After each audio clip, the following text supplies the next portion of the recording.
Words are hard. Language is a thing. Oh, yeah. We use language all the time, and we do it without really thinking about it. Unless you're a linguist, and in that case, I suppose you do think about it. What does any given word mean is somewhat subjective. Each person holds some idea of what words mean in their head. And that word changes depending on the context and the situation that they are using that word in. So, it is extraordinarily difficult to look at any given text and know without a doubt what it is saying. In order to highlight the issue of natural language, I'm going to show you a text.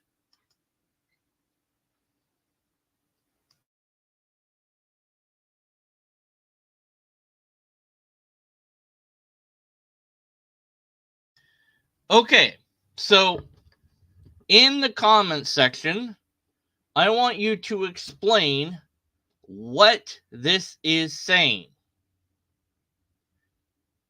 Whatever it is you think that this is saying. Maybe you think it's saying nothing at all. It's a bunch of nonsense, bunch of randomness. Maybe you think that it's some poetic idea. Maybe you think it's a song. Maybe you think, I don't know what you think. So you're going to have to let me know. So imagine that is a syllogism.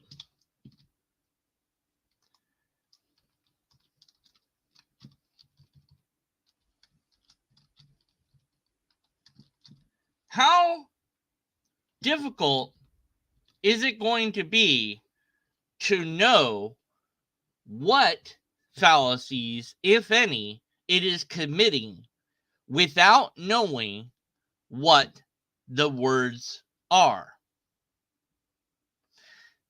So, what we do first in informal logic is we simply get rid of, if you will, all the words. We simply do away with the language as much as we can. Now, we're going to have to make some assumptions that might not be correct.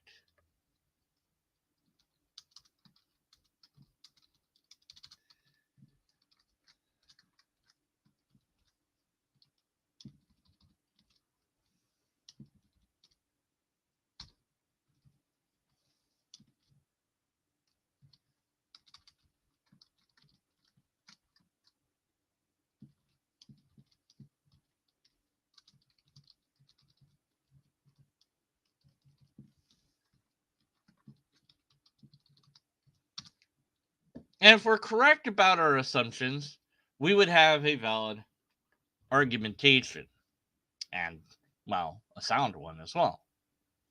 If we're incorrect, however, then we don't.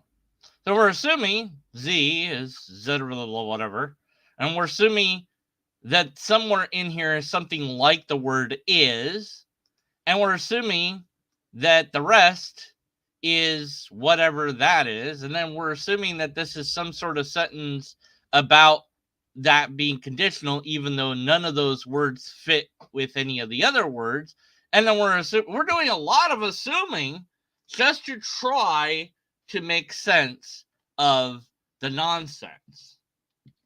Fortunately, we don't have to have complete nonsense in looking at a given argumentation. Usually we're presented with words that we're familiar with.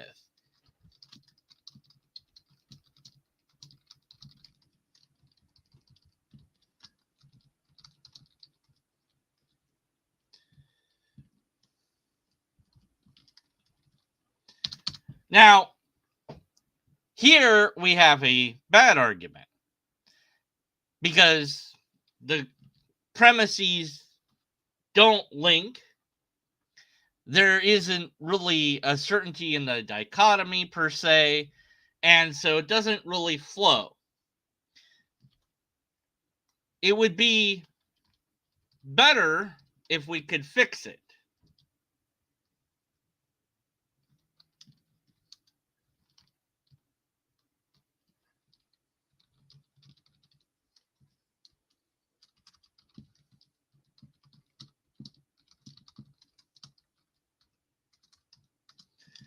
Well, maybe we want to say something like this.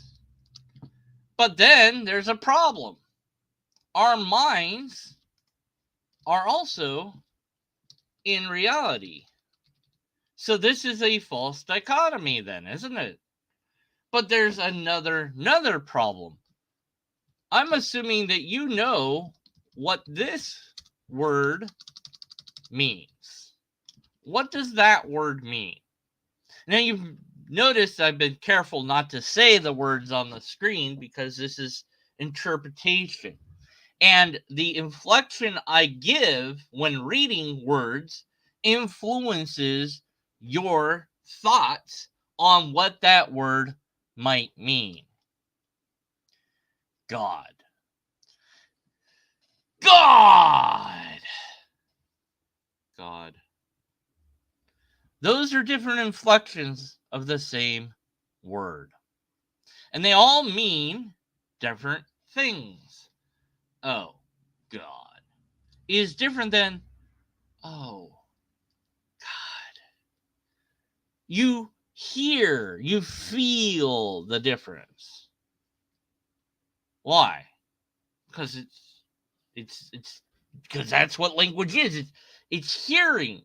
But when you have text on screen, you, the reader, must decide spelling is wrong.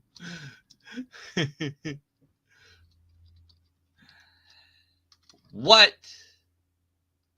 the speaker is doing with their voice.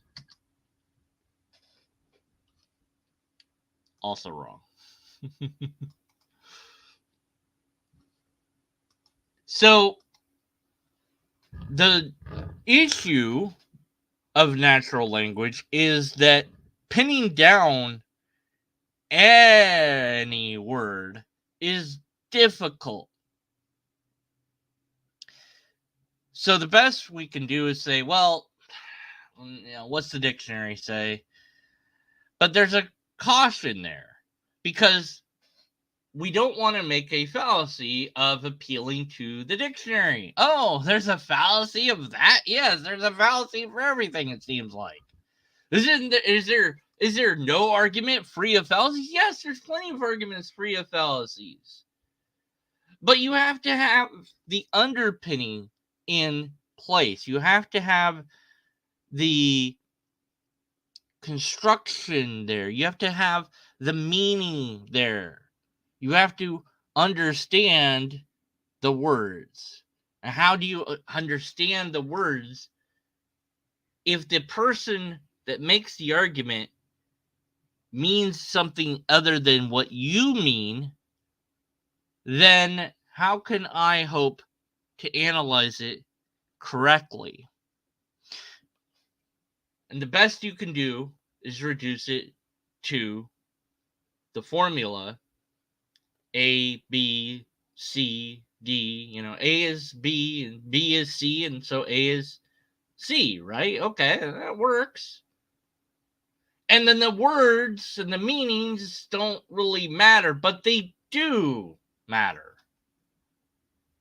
The light is either on or it is the light that carries us upward. Wait a minute. What do you mean? What? The light that carries it? Yeah, this is poetic. I feel light as a feather. I feel light. It's really hot. I feel light-headed today. Same word, light, but different contexts, different situations, different variables. We look at an argumentation and we make assumptions about it. We can't help it. It's just what we do as humans.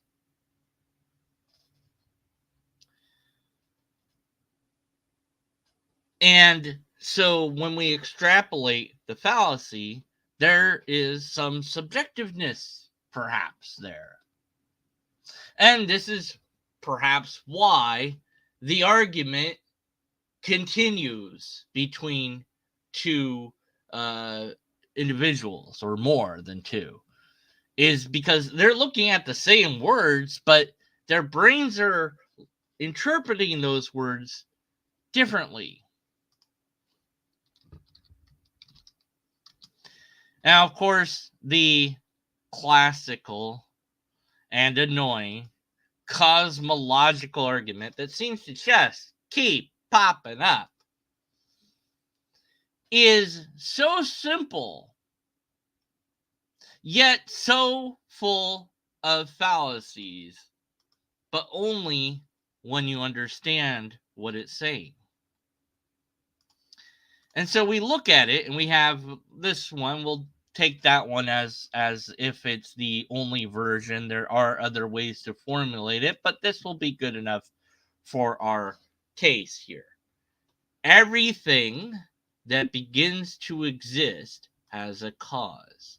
Okay, so we have to break that down. Well, that doesn't seem that hard. What do you mean, everything? What's the meaning of the word everything? Well, I could look it up and say, okay, well, let me do that. Let's see. All things, all the things of a group or a class, the current situation, life in general. Okay, but what if I, but what is things? What do you mean by things? What do you mean things? What are you talking about? So look at things. An object. One need not, cannot, or does not wish to give a specific name to. Look at the metal rail thing over there. An inanimate material object is distinct from a living sentient being. I'm not a thing. Not a work of art to be cherished. Okay. So let's see. Everything is every object that I don't necessarily want to give a name to, and it might also include inanimate objects as well. Is that it? Is that what everything is? Or the current situation? Life in general? Life. Okay, well, what about life? What does that mean? Life meaning. What's the definition of life? The condition that distinguishes animals and plants from inorganic matter. What about inorganic? And you could keep going because every word has another word that defines the word. So here's an impossible challenge. Tell me the definition of a word without referencing other words. It's not a thing. Now, if you pointed to things, maybe you could do, but you're still pointing to something. Draw logic. I want to see your drawing of logic. What does that look like? Draw the mind. Draw art. Yes, draw art. What do you mean draw art? I mean draw the concept of art. What does that mean? It means whatever the bleep you want. How are you going to do that? Maybe just write the word art in a fancy way. There you go. I drew art. Which maybe somebody is named Art, so we draw that person. So there are extraordinarily subjective things out there, and we go back to the equation, everything, if we understand what that word is referring to at all, seems to be referring to reality.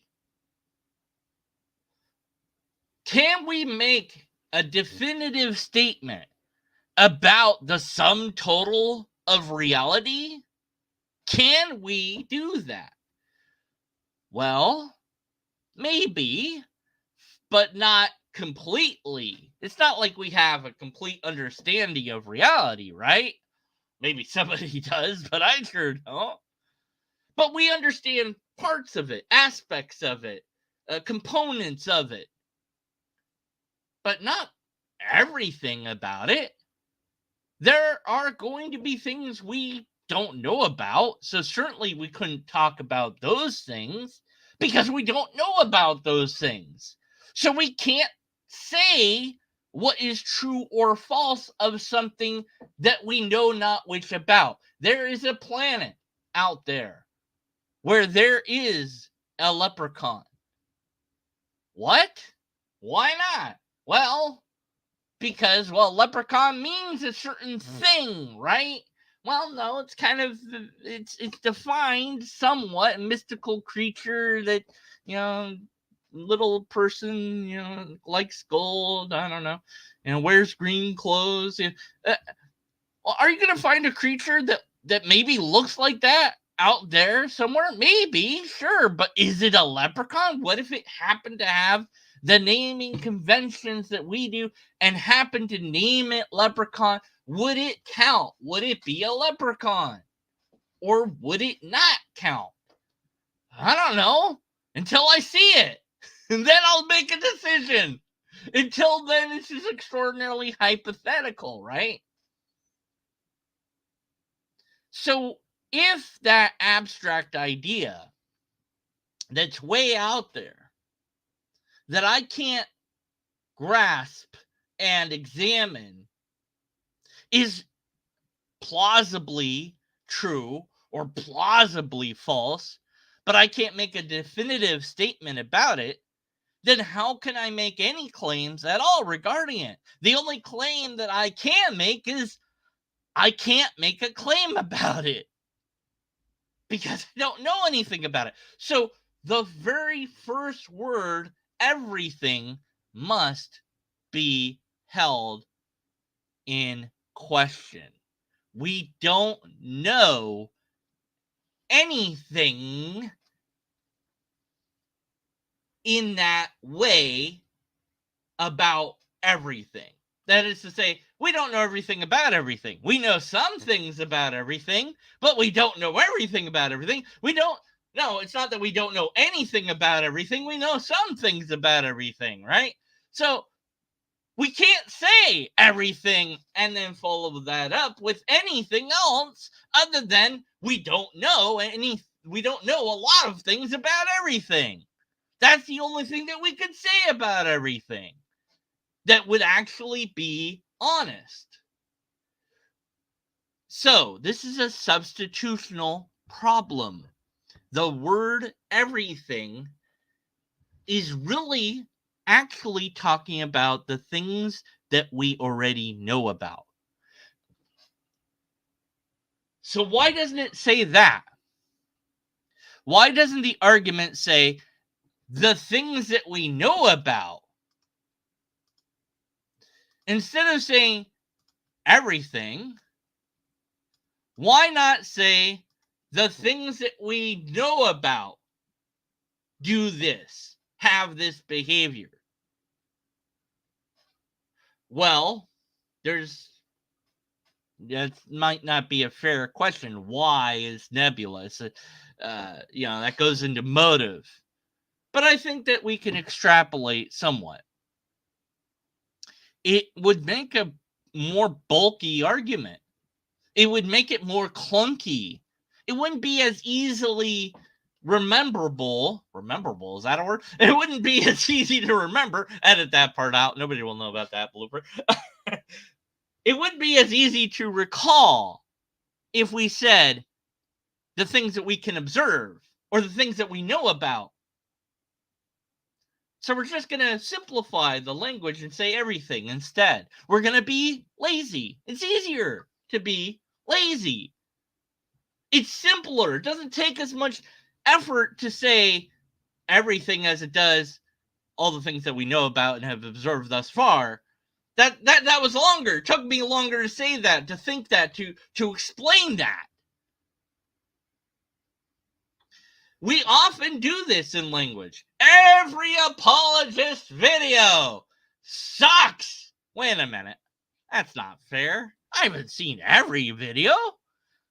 And I'll find myself correcting myself. I'll say, apologists always do this. Oh, well, that's not true. They don't always do it. It's like, everyone makes this bad. Okay, there's not every, and then we see this hyperbolic language used, well, all the time. Okay, it's not all the time. We see it used often. Well, maybe that's not right. We see it used. How about that? There we go. And then, of course, especially if it's about politics, let's say, all the people that support Trump are racist. I've seen that written. People put that with huge exclamations, and they really, it's not like they're just saying it. Some people really believe that. It's like, really?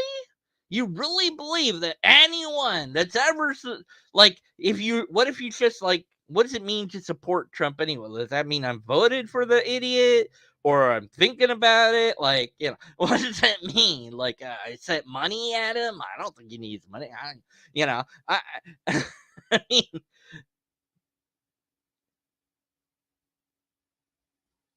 and then with the current conflict going on between Israel and Palestine, people have gone super hyperbolic there.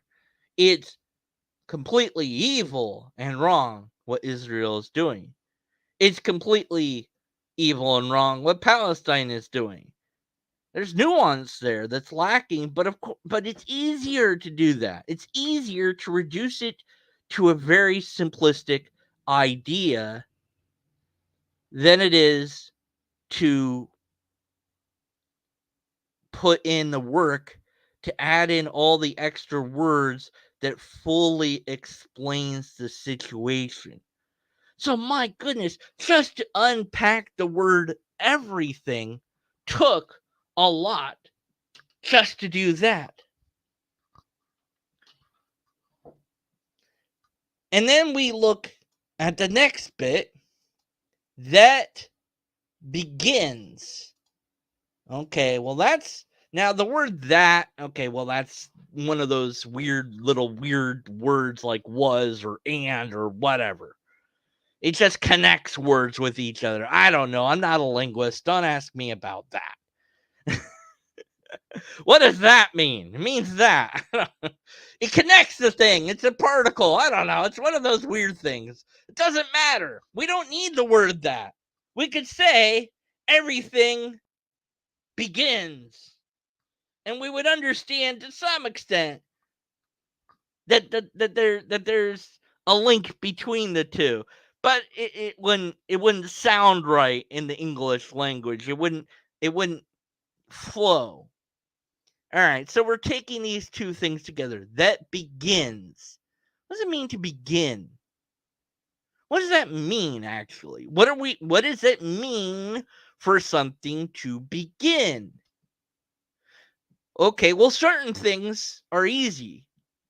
The beginning of a play. Well, the curtain parts. That's the beginning of the play. Well, or is it when the first line is uttered? Is it when the actors walk on the stage? Or is it when you go to the theater? When does it begin? Now, wait a minute. Yeah, what does it mean to begin? It means to start, right? Okay, yeah, but what, like, okay, I'm going to start making dinner. All right. So, what is involved in that? Well, okay, I get up, I go to the refrigerator, I open the refrigerator, detail everything. Like, I am moving my arm, I am grasping the thing with my with my hand, using my fingers to grip, and in excruciating detail. You could explain every little aspect. But when did it actually begin to make dinner?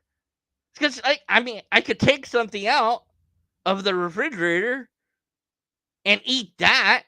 I began to make dinner, and I'm done because I ate what my dinner was. It was already there, but I began to make it.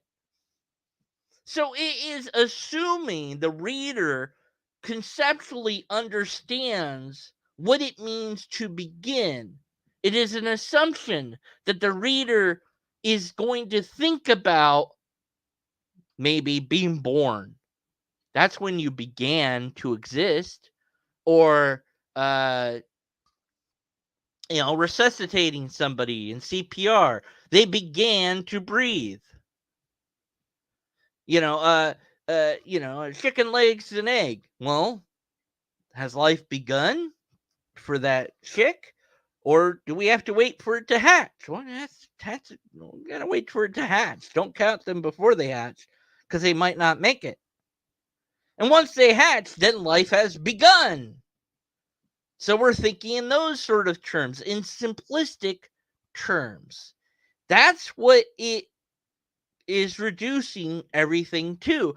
It has to, in a way, because it is trying to be simple. And the more nuanced and descriptive it is, the more detail it has, the less abstract it becomes, then the easier it will be to know whether or not the statement is true or false. The identification of a fallacy can occur much easier when we all understand all the words used. But how do we know that we all understand the words being used? Their common usage. They're things that everybody agrees on. It's like, okay, give me a Phillips screwdriver versus give me a standard screwdriver. Those things mean certain things because we've decided that there's only one thing that thing is. But when I say give me a screwdriver, okay, which one do you want?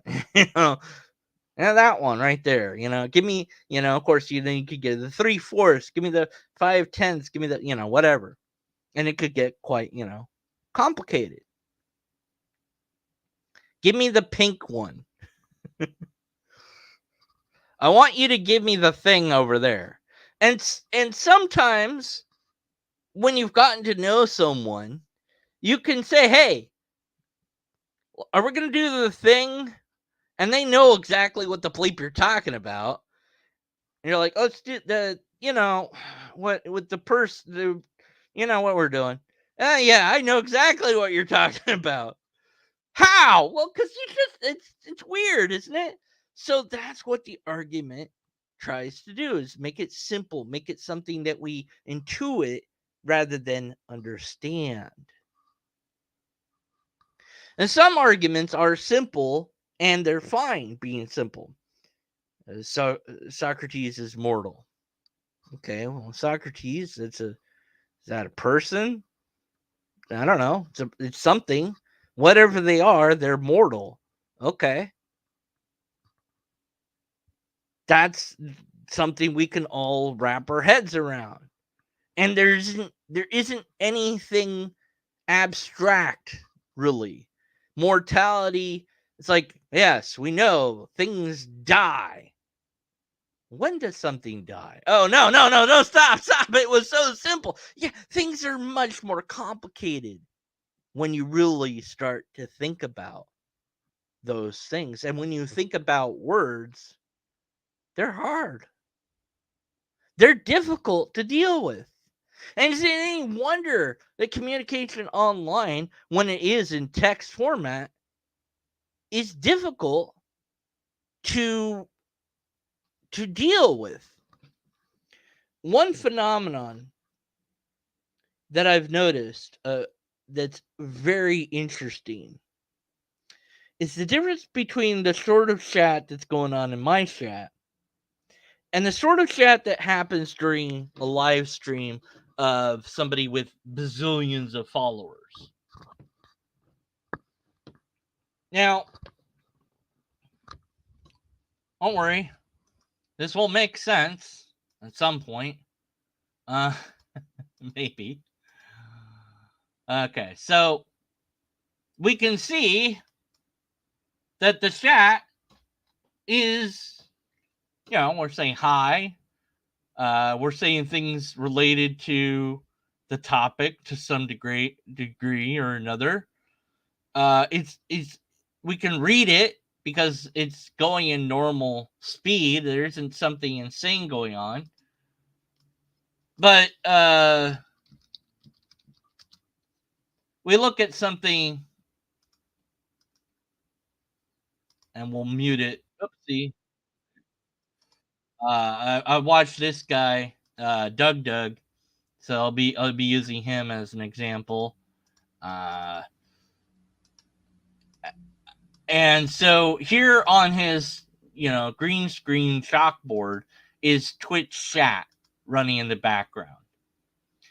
And it's going super fast. Of course, right now it's slow, it's really small, so it's hard to see, but it doesn't really matter. Now, okay, some of them are just, okay, what are they saying? Some of them are saying his name. Some of them are saying, what is, nobody can have a conversation. It's impossible to read it. It's going way too fast. But most of it's like almost spam. It's like, what am I looking at? What's going on? And what do we make of that? What's happening there? Well, it's an emergent property of a whole bunch of people talking at once. And to some extent, that your words aren't necessarily going to be seen or read. So why bother typing if you know that? Maybe they'll see it. But we can compare that to, say, Aaron Ra, if he's live, and you can go for it and get a message to him, and you see that conversation is actually happening in that chat. But how is it that we're having any conversation at all? Because we're missing context clues of inflection of voice, and we're assuming a heck of a lot based on words all the time. So how does any of that work? Bleep if I know. But we do it. We do it anyways. We do it without thinking. And so many of the arguments that we encounter take that we assume certain things about communication. Take that we analyze things, we look at things in a certain way, that we intuit more than we do analyze, actually. It assumes that. And so arguments can sound really good. But if you learn logic, you learn science, then at least a little bit, you start to be able to take it apart. But it is true that you have to do some sort of subjectiveness, but you do your best to remove that. You're never going to be there 100%. It's not a possible thing we can do. But we do our best. So we steel man the argument and all that. We put it into we replace all the words with letters, and we put it into a formula, and we see if it works. And if it doesn't work, then we don't have a good argument. That's that. That's all. That's it. We just don't. That doesn't mean that the thing is false. Doesn't mean it's true. It just means the argument sucks. Make a new one. And I've seen more than once, people defend the bleep out of arguments. Happened just recently. I'll share with you an example because I want to. And also because it's an example. Okay, here we go. And let's get to the thing. Let's get to the replies.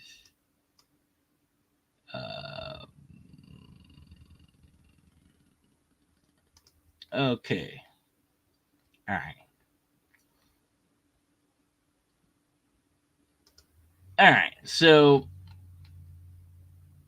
okay, I found the thing. Now to put the thing on the thing with the thing. Okay, here we go. Here's the thing.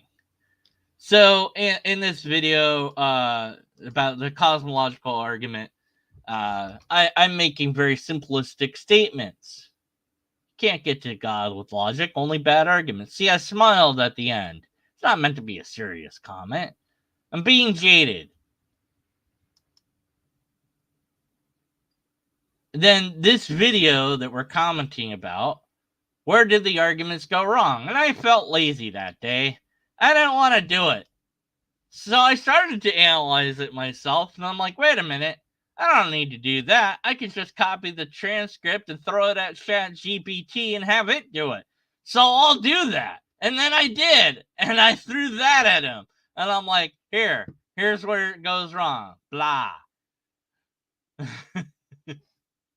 And I told him, hey, look, just copy and paste the transcript into that and analyze for logical errors. And I told him about a video I did on Kalam called KCA, where I pointed out all those fallacies before ChatGPT was a thing. And so, yeah, there's lots of errors. But he doesn't agree. The argument doesn't start off with God and his premises. Rather, it builds from the bottom up to deduce the existence of the necessary being. The argument abstracted does not call that being God. This comes up later with the other arguments. So, no circular argument here. Well, let's go back. The argument assumes that God's the first cause, without providing independent evidence for the existence of God. It presupposes that everything must have a cause. And then it concludes that God is that uncaused cause. He says, no, that's not what happens. But it is what happened. Well, how do we know that's what happened? That's just what ChatGPT said is what's happening. Well, we can go to the damn thing. And we can look at the damn transcript. If we can get there through all this. There we go. My goodness. And we can get the transcript going. We can turn off the timestamps. Oh, where did the argument start? Where does it start? My word, it's there somewhere. Okay, so here we go. Go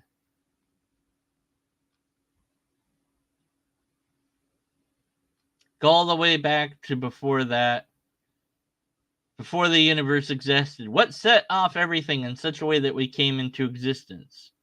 Eventually, there's only one, really three possibilities that we can entertain. Really? Three? How do you know that? Of course, this is reducing to, this is a false trichotomy, because there isn't just three possibilities. We don't know all the possibilities. So he's making assumptions upon assumptions.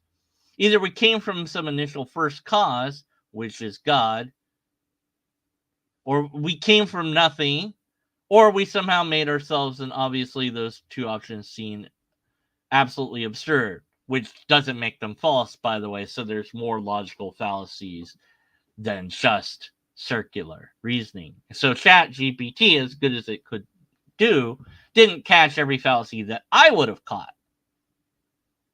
So is it starting with God? Yes. Absolutely. It is starting with God.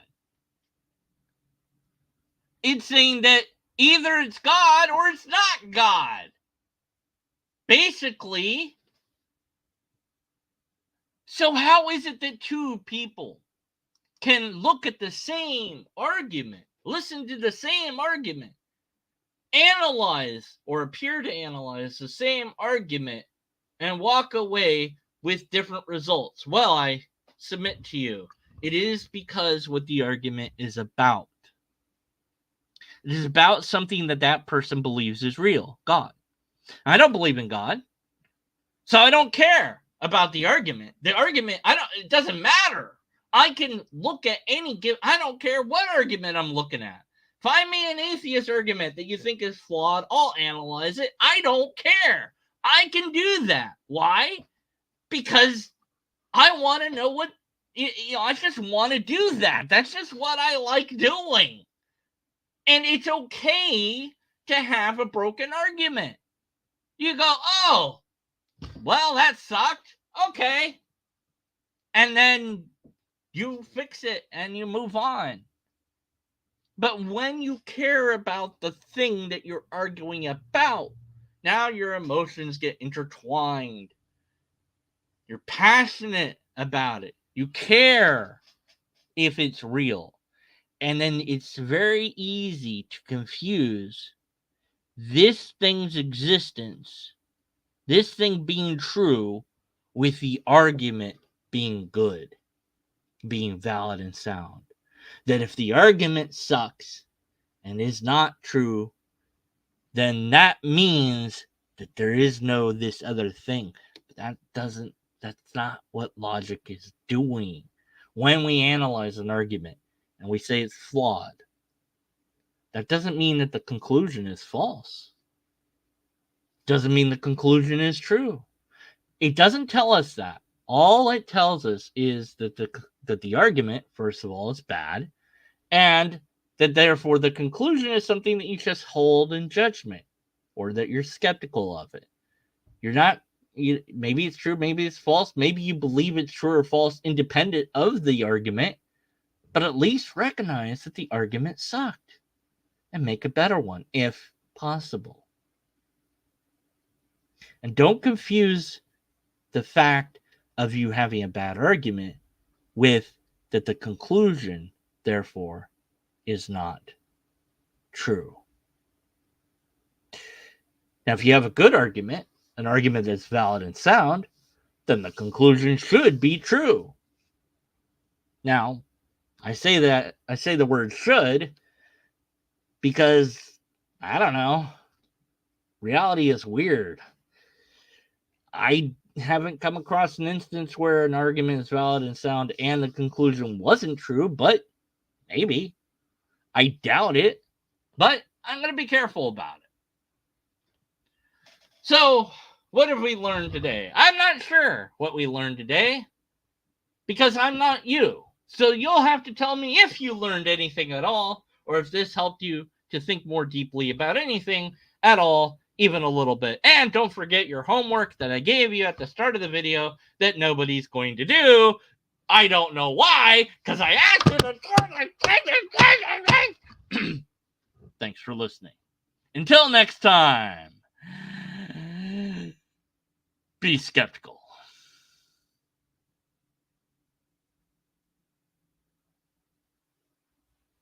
Meow.